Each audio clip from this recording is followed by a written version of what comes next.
Good morning, boys and girls. I am back and I am going to read Rough Weather Ahead for Walter the Farting Dog.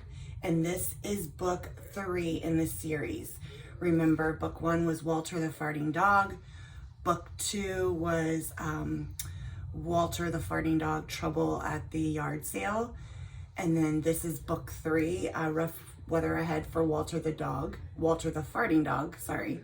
And book 4 is the book that I've already read, which was Walter the Farting Dog Goes on a Cruise. So that is book number 4 in the series. This book actually looks pretty funny, and I see on the cover that there's a bird, and it looks like this bird somehow is caught up in Walter and his flatulence, should we say, because we know that's the synonym for the word farting is flatulence. So, and it sounds like a better word, I think. So let's go ahead and start reading and see what we find out about Walter in this story.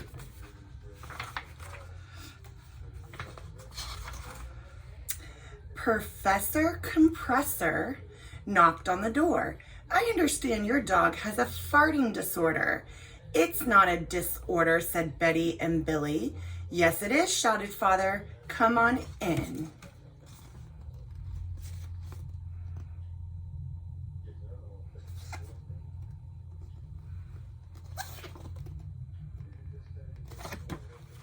So we have another character in the Walter the Farting Dog series, which is Professor Compressor.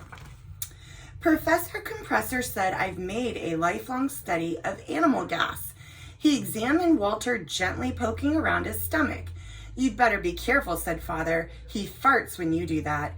He won't fart at me, will you, Walter? What do you think?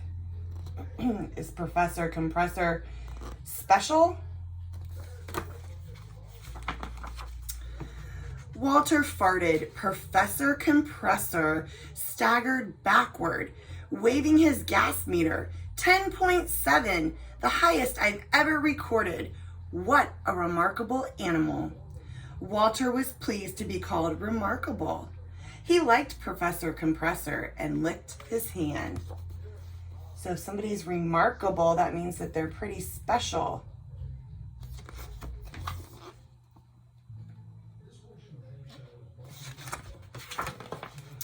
You're a good dog, Walter, said Professor Compressor, and I'm going to help you. He poked around some more. It's his digestion that causes such powerful farts. We don't mind, said Betty and Billy. Yes, we do, said Mother. Years of research have led me to this special formula, said Professor Compressor. Powders and potions appeared from his pockets. He plugged in a gleaming machine. Mix it in my compressatron and serve it fresh 3 times a day. We're so grateful, said Mother. So we can make a text-to-text connection, because I know in the Magical Animal Adoption Agency, they talked about potions and they talked about powders. So we can make that connection between the 2 texts. So 3 times a day, Mother mixed the special formula in the compressatron. His farts aren't as bad, said Billy hopefully. They're worse than ever, said Father. Your father is right, said Mother. That night, Father decided to mix the formula himself. He examined the powders carefully. More of this, he decided. Less of this and a lot more of that. Father sniffed the new mixture and smiled. That's better. Tastes pretty good, said Walter to himself, and ate it faithfully every day. It's working, cried Mother. The air smells so fresh. Hooray, said Betty. Walter was pleased too. Everyone was smiling. No one ran away when he came in the room. Father even hugged him. However, inside Walter, gas was building up slowly. Uh-oh, we know what happens when that happens.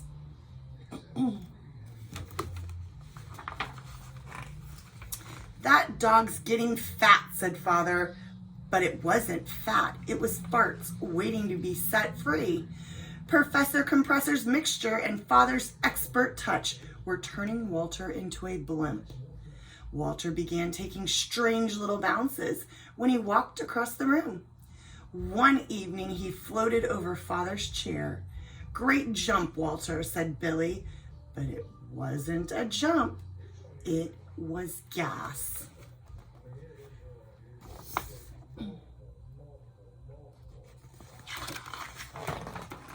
The following evening, Billy and Betty were in their room doing homework. "Billy," said Betty, "look outside." Betty and Billy raced out of the house. Walter was floating over the trees. "Walter, come down," cried Betty, but Walter couldn't come down.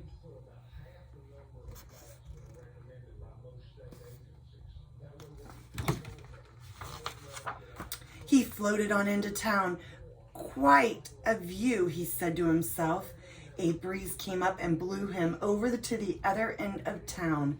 "This is getting serious," said Walter.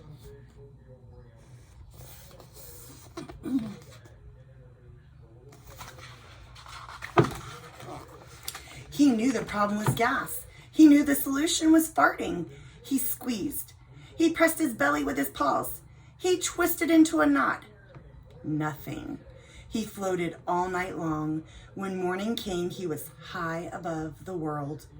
"Mommy," said a little girl, "look at the balloon." "It's lost," said the little girl's mother. "It will never come back." So this is opposite of what's been happening. Before, he would try to hold it in as best as he could until he couldn't any longer. And now he's so full and he's tried to get it to come out and it just won't come out. So now he's floating away. Walter floated for days. He floated over green hills and blue rivers. He floated over skyscrapers and farms. So visualize that in your mind. I'm going to go back and reread it, and I want you to think about that and picture the hills and the rivers. Walter floated for days. He floated over green hills and blue rivers. He floated over skyscrapers and farms. He floated in the dark and the rain. He felt lonely and cold. He went whichever way the wind carried him. Suddenly the wind grew much stronger, and he wasn't alone any longer. The air around him was filled with the flutter of tiny, frozen wings. And wow, I can certainly picture that in my mind. Did your visualization, when I was reading that, did it look like the illustrations that the author and illustrator included? And that's why I had you visualize it before I showed you the picture, because I wanted you to think about it in your mind, and now you can make those connections. Millions of butterflies were caught in a freezing windstorm. They had been on their way to the winter home when the storm took them by surprise. And we've been reading about that in science, remember? Make that connection. When we talked about migration, when they move from one area to another because of weather. So these butterflies were migrating. It said they had been on their way to their winter home when the storm took them by surprise. "Poor butterflies," said Walter to himself. The wind was driving them down toward the frozen lake below. "I've got to help them," thought Walter. He knew he had it in him. If he could just get it out. He grunted, he groaned, he pressed. He looked into their tiny insect faces. It was now or never.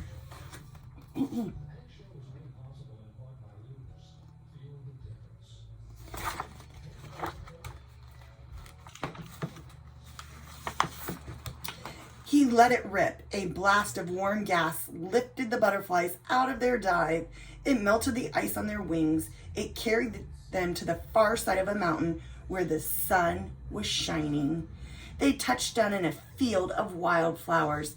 A forest ranger in his tower grabbed his two-way radio. "I think those butterflies are going to be okay."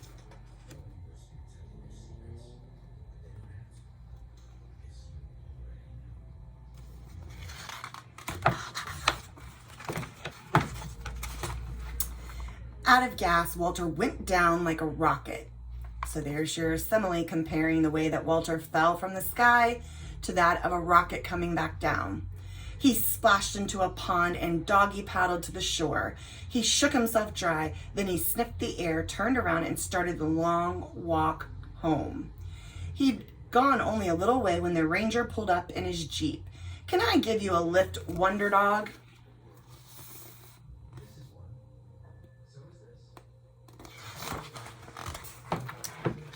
"Somebody sent us a big package," said Mother, looking out the window. "It's not a package," cried Billy. "It's Walter." "See," said Father, "I told you he'd find his way home." "Oh, Walter," said Betty, "we're so glad you're back." "Not half as glad as we are," said the delivery man. And look at the truck where normally it says FedEx, it says FedRex.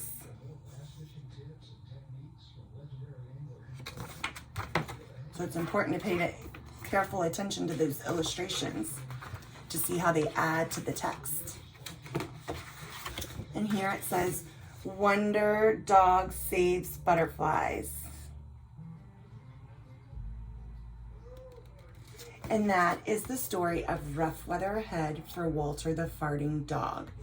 So if we think back about the story, the Who, Walter, wants what?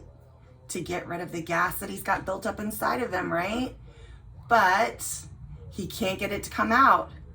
So he starts to float away like a balloon and encounters some weather and some butterflies that are migrating for the winter. And he knows that he has to save them because they're falling towards the frozen water. So he pushes and tries to get his stomach to just release everything, and finally it does. And when it does, it pushes the butterflies up to a nice grass area of wildflowers where they land and are safe. And then Walter falls into that pond. So he gets out of the pond, and the ranger picks him up, and the delivery man delivers him back to his family, and everyone is happy because Walter has once again saved the day. He saved the butterflies. So when you retell the story, it's very simple. Remember, we're using the Fab Five.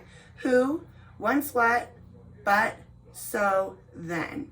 So you should be able to retell this story to somebody in your family, a friend.